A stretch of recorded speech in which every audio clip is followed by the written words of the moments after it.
Hello friends, welcome back to my YouTube channel Ojaswi English classes. कैसे हो आप सभी लोग और आपकी पढ़ाई कैसी चल रही है।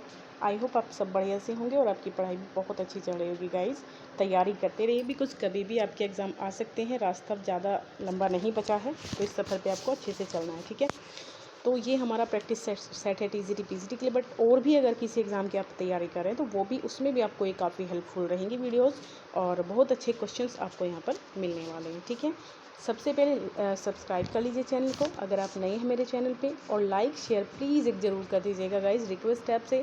और एक प्यारी सी कमेंट की मुझे ज़रूर आपसे उम्मीद रहेगी कि आपका स्कोर कितना बन रहा है और आपको क्वेश्चंस लेवल कैसा लग रहा है। ठीक है, चलिए देखते हैं क्या है आज की वीडियो के अंदर। Is this the phase that launched 1,000 ships and buried the topless towers of Ilium? तो ये लाइन आप देखिए, इसमें आपको बताना है फिगर ऑफ स्पीच कौन सा है। Is this the phase that launched 1,000 ships? ठीक है, एक फेस जो है वो 1,000 शिप्स लॉन्च कर दिया।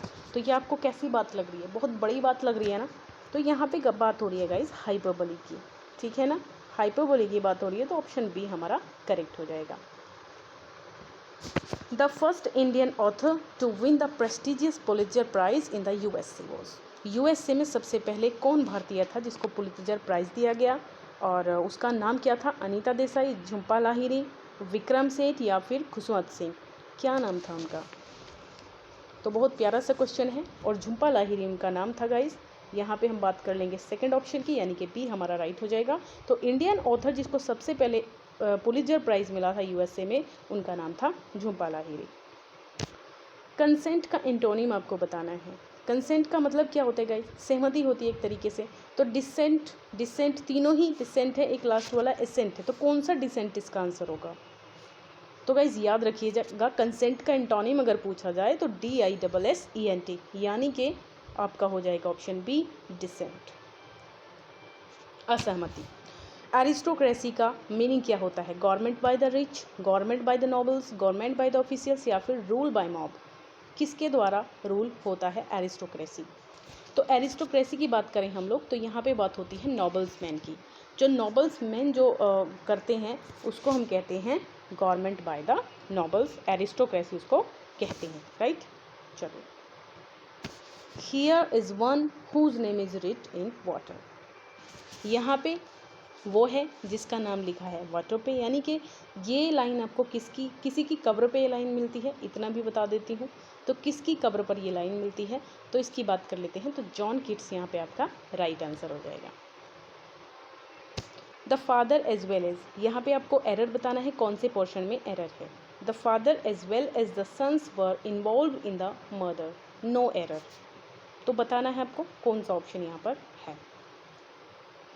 तो गाइज़ यहाँ पे इसकी बात कर लेंगे हम। यहाँ पे हो जाएगा हमारा द सन्स वर, ये जो ये है ये हमारा गलत हो जाएगा। और क्यों गलत है ये, क्योंकि the father as well as, अगर एज वेल एज या इससे कुछ जुड़ा हुआ है ना, तो यहाँ पर जो हमारा पहला सब्जेक्ट है वही हमारा सब्जेक्ट होगा, जो पहला नाउन है।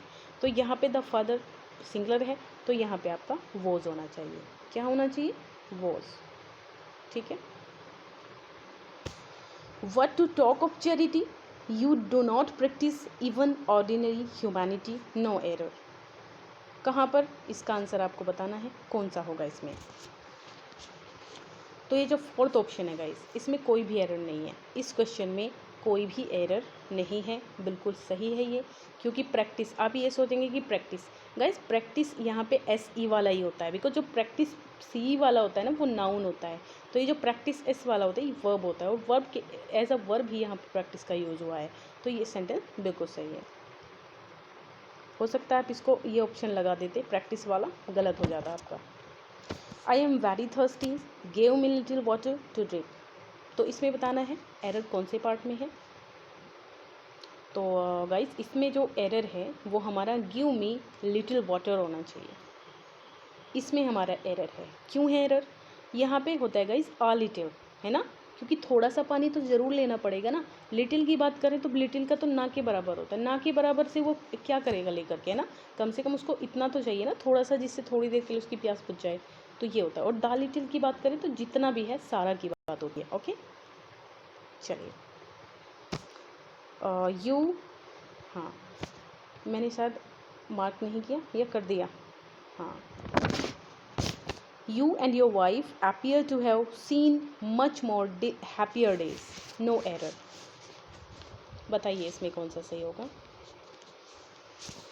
तो इसमें मच मोर हैप्पियर गलत हो जाएगा, बिकॉज क्योंकि दो चीज़ें एक साथ नहीं आ सकती. मच मोर नहीं आता है, मोर हैप्पियर डेज आएगा, बस मच नहीं आएगा फिर. ठीक है. Nobody was prepared to give up their seat to the old man banding on a stick. जो अपनी स्टिक पे एक ओल्ड मैन मुड़ा हुआ था बिल्कुल खड़ा होके, कोई भी प्रिपेयर नहीं था उसको सीट देने के लिए. तो यहाँ पर क्या यूज़ करेंगे बताइए? तो इसमें आपका एरर हो जाएगा सेकंड ऑप्शन में, यानी कि किस में एरर हो जाएगा? इसमें हो जाएगा. To give up their seat. Nobody was, nobody से क्या मतलब होगा? देयर थोड़ी लगेगा नोबडी के लिए, नोबडी सिंगलर है तो देयर का थोड़ी ना मतलब है. तो to give up their seat to the old man bending on a stick. The price of this car is higher than your new car. इसमें बताइए कौन सा पार्ट में एरर है? तो यहाँ ऑप्शन की बात कर लेते हैं. इसमें थर्ड पार्ट में एरर है गाइस. थर्ड पार्ट में एरर है योर न्यू कार. ठीक है. Is higher than your new car में एरर है. Price of this car is higher than your new car. No sooner the bell ring then all students run out of their classes helter skelter. No error. तो यहाँ पर बात कर लेते हैं कौन से पार्ट में एरर होगा. No sooner the bell ring, bell भी नहीं बजी थी. Then all students run out, सारे स्टूडेंट्स भाग गए. Of their classes helter skelter. तो यहाँ पे पहले ही पार्ट में एरर है. नो सूनर के साथ डिड आता है ऑलवेज, है ना. No sooner did. ठीक है. Okay. No sooner did the bell ring. The principal along with teachers were invited on the occasion. बताइए इसमें कौन से पार्ट में एरर है? along with teachers were invited. देखिए along with या as well as से जो भी जुड़ा होता है ना, तो वहाँ पे हम पहले ही इसको सब्जेक्ट मानते हैं. टीचर्स से कोई मतलब नहीं होता हमारा. तो प्रिंसिपल क्या है? सिंगलर है ना, तो वॉज इसकी जगह क्या लग जाएगा? वॉज लग जाएगा. डॉसिल का मीनिंग बताइए क्या होता है? गाइज अगर लाइक अभी तक आपने नहीं किया तो प्लीज़ फटाफट से एक लाइक कर दीजिए और एक शेयर कर दीजिए, फिर हम लोग आगे बढ़ते हैं. ठीक है. सभी को फ़ायदा हो वीडियो से, और है ना. चलिए डॉसिल का मीनिंग बताइए आप. वेक होगा, जेंटल होगा, स्टूपिड होगा या फिर स्टबर्न होगा?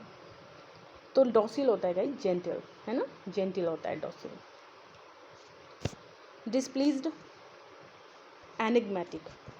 एनिग्मेटिक होता है एनिग, यहाँ शायद स्पेलिंग गलत है, इसकी जगह पे NENI होना चाहिए. ये ENI होना चाहिए, इसके बाद GMATI से. ठीक है. एनिग्मेटिक होगा. तो यहाँ पे डिस्प्लेस्ड होगा, पजलिंग, लर्न, शॉर्ट साइटेड. क्या होगा एनिग्मेटिक? तो पजलिंग होता है गाइस. एनिग्मेटिक क्या मतलब? पजलिंग. एलिवेशन. एलिवेशन का क्या मतलब होता है? मतलब कि एंटोनिम बताना है आपको यहाँ पे इसका. तो एलिवेशन का एंटोनिम क्या होता है? लेसनिंग होता है, और मैग्निफिकेशन होता है, एग्रावेशन होता है, एग्जेगरेशन होता है. देखिए एलिवेशन का मतलब तो होता है किसी चीज़ को बढ़ाना, यानी कि जो मैग्निफिकेशन है, एग्रावेशन है, एग्जेगरेशन है, ये सारे के सारे क्या हैं? ये इसके सिनोनिम हैं. और ये इकलौता ये जो बचा हुआ है ना, इकलौता जो हमारा लेसनिंग बचा हुआ है, यही इसका क्या है? सही आंसर है, यानी कि एंटोनिम है इसका. कम करना. डेविएट. डेविएट का एंटोनिम बताना है. Obliviate, break, concentrate, follow. Deviate. Guys आपको पता है डेविएट का मतलब होता है ध्यान को भटकाना, है ना. ध्यान को भटकाना. तो यहाँ पे इसका जो ध्यान को लगाना एंटोनिम होगा, इट मीन्स कॉन्सेंट्रेशन होगा. ठीक है. कॉन्सेंट्रेट यानी कि सी ऑप्शन राइट हो जाएगा. इनएविटेबल बहुत अच्छे वर्ड हैं, आपको बिल्कुल पता होना चाहिए इनका मीनिंग, या एंटोनिम सिनोनिम जो भी है आपको पता होना चाहिए. इनएविटेबल का बताइए एंटोनिम क्या होगा? Unavoidable, eatable, uncertain, mutilated. क्या होगा इसका एंटोनिम? टेबल का एंटोनिम होगा ऑप्शन थर्ड, अनसर्टेन. ठीक है. Uncertain, uncertain, option C. और इनएविटेबल होता है सर्टेन. ठीक है. चलिए अ गुड जज never jumps to the conclusion, at the conclusion, for the conclusion, on the conclusion. बताइए। तो एट द कंक्लूजन आता है, जम्प्स एट आता है, राइट, जम्प्स एट आता है। Such remarks are certainly derogatory, you reputation, you के योर होना चाहिए यहाँ पे, योर, अच्छा योर रेपिटेशन। चलिए, तो फॉर होगा, टू होगा, विथ होगा, ऑफ होगा, कौन सा होगा इसमें? Such remarks are certainly derogatory. Derogatory क्या होते हैं गाइस? अपमानजनक होते हैं, राइट। तो यहाँ पे बताना है क्या, for, to, with, of, to होगा, ठीक है, टू इसका यहाँ पे प्रीपोजिशन टू यूज होगी। Remarks are certainly derogatory to your reputation. Minority aspirations cannot forever be kept in check. The gun, by the gun, through the gun, with the gun, from the gun. तो with the gun होगा guys, ठीक है, with it लिखा हुआ है, sorry guys, है ना, कभी कभी हो जाता। चलो, तो ये with हो जाएगा इसमें। और ओके, नेक्स्ट क्वेश्चन है, the sarpanch turned the proposal without thinking properly. मतलब बिना अच्छे तरीके से सोचे ही, प्रॉपर्टी लिख गया, बिना अच्छे तरीके से सोचे ही सरपंच मुड़ गए किसकी तरफ? प्रपोजल की तरफ। In the proposal, out, up, turn in होना चाहिए, टर्न आउट होना चाहिए, टर्न अप होना चाहिए, टर्न डाउन होना चाहिए, क्या होना चाहिए? तो इसकी बात करें तो इसमें आपका हो जाएगा, आई थिंक टर्न आउट का मतलब होता है गेट आउट होता है, ठीक है, टर्न आउट का मतलब गेट आउट होता है। और टर्न डाउन का मतलब होता है रिजेक्ट करना। टर्न अप का मतलब होता है एपियर हैपन, या फिर कोई चीज़ हो जाना, ठीक है। टर्न अप का मतलब होता है हैपन, है ना। और इसकी बात करें टर्न बैक की, इसका ड्राई बैक होता है। तो हमें यहाँ एक चीज़ मिल रही है, यानी कि इसमें मुझे ऐसा लग रहा है कि टर्न डाउन होना चाहिए, turn down the proposal without thinking properly, ठीक है, अब सोचे ही रिजेक्ट कर दिया प्रपोजल को, है ना, टर्न डाउन होना चाहिए। His story seems to be devoid dash truth from truth, devoid from होगा, डिवॉइड ऑफ होगा, डिवाइड टू होगा, डिवाइड इन होगा। तो इसमें हो रहा है डिवाइड ऑफ गाइस, ठीक है, ऑफ होगा, पी ऑप्शन से होगा हमारा। टिक द करेक्ट बताना है आपको कौन सा है इसमें। Neither Ram nor Shyam has done it, either Ram nor Shyam, both Ram and Shyam has done it, neither Ram और श्याम हैज़ डन इट। तो बताइए, अच्छे से पढ़ लीजिए क्वेश्चंस को और मुझे इसका बताइए कि क्या सही आंसर होगा। तो इसकी देखेंगे कि tick the correct sentence. Okay, तो इसमें हो जाएगा ऑप्शन 4, यानी कि हमारा जो ऑप्शन नहीं 4 थोड़ी ना गाइस, सॉरी, हाँ मैंने नीदर और नहीं देखा, यहाँ पे हमारा पहला ही ऑप्शन सही है, यानी कि neither Ram nor Shyam. Neither nor होता है ना, आइदर और होता है, तो यहाँ पे ईदर होता तब और आता आगे, तो पहला ही ऑप्शन हमारा सही है। लास्ट क्वेश्चन है आज का, करेक्टली स्पेल्ड। लाइक और शेयर जरूर कर दीजिए फटाफट से गाइस, एक बार फिर कहती हूँ। और कंजम्पशन होगा, बताइए कंजम्पशन की स्पेलिंग्स बतानी है आपको, कौन सी सही है, पढ़ लीजिए अच्छे से इनको और फिर बताइए। कंजम्पशन का मतलब है कंज्यूमिंग परचेज, है ना, परचेज को कंज्यूम करना, और यूज़ ऑफ गुड्स, जो चीज़ें हम यूज़ करते हैं उनको कंज्यूम करना, कंजम्पशन होता है। तो गाइस कंजम्पशन ये हमारा थर्ड जो ऑप्शन है, यानी कि सी ऑप्शन है, यही हमारा सही होगा, कंजम्पशन की स्पेलिंग, ठीक है। तो यही हमारे गाइस आज के क्वेश्चन थे, और आई होप आपको क्वेश्चन पसंद भी आए होंगे। तो एक चीज़ मैं और आपको बता देती हूँ, कल हमारा एक क्वेश्चन था गाइस, कभी कभार ना मिस्टेक हो जाती है किसी क्वेश्चन में, ऐसा नहीं है कि मैं बहुत ज़्यादा आपसे कुछ अलग हूँ, सभी से मिस्टेक हो जाती है, लेकिन उस मिस्टेक को मान लेना अच्छा होता है ना। कई स्टूडेंट्स ऐसे हैं जिन्होंने कमेंट भी किया है, एक दो स्टूडेंट्स ने, कि मतलब ये जो क्वेश्चन है गलत है। तो बस मैंने भी फिर देखा, 9 के साथ 12 क्वेश्चन है, अदर अबाइड अवर क्वेश्चन, वो वाला क्वेश्चन है, एक सेकेंड। तो एक क्वेश्चन गाइज मैंने रॉन्ग कर दिया है, 1 सेकेंड गाइज, एक क्वेश्चन मैंने रॉन्ग कर दिया था, और मैं आपको बता देती हूँ। देखिए अदर्स, एक सेकेंड, हाँ, others abide our question, thou art free, ठीक है, दाउ आर्ट फ्री, ठीक है। तो हमारी लाइन है, समझ में कुछ नहीं आ रहा होगा मुझे पता है गाइज आपको। तो अदर्स सुन लीजिए आप अच्छे से, others abide our question thou art free.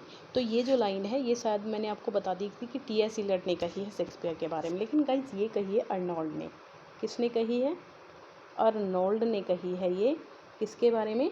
Shakespeare के बारे में। तो ये आपको याद रखना है।